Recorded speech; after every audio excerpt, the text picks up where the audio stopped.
Last night's win set the tone for the season for your group.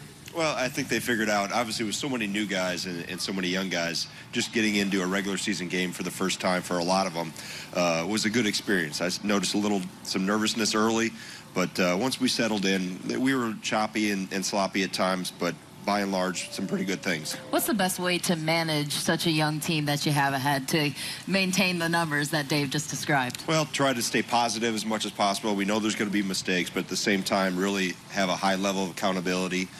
They understand what the assignments are and what our rules are now that we've had so much time together through the summer and with our foreign tours. So just trying to maintain that balance of accountability, yet trying to reinsure that things will be okay as we keep working. And you kept working in this program. You spent so many years as the associate head coach leading into your head coaching position.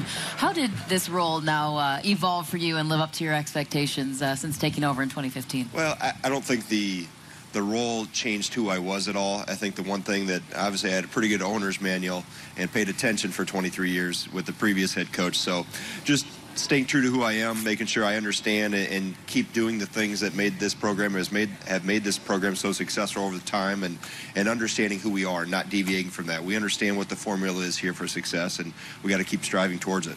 And Barry Alvarez is also somebody who understands the formula for success. What is it like being under a leader like him in the athletic program? Well, he's a coach's coach, and what I mean by that is I go to him more as a former coach than I do as our athletic director, and he's really he's been great in terms of the advice and insight he's given, the experience he's had over the years, and he's been terrific to work for.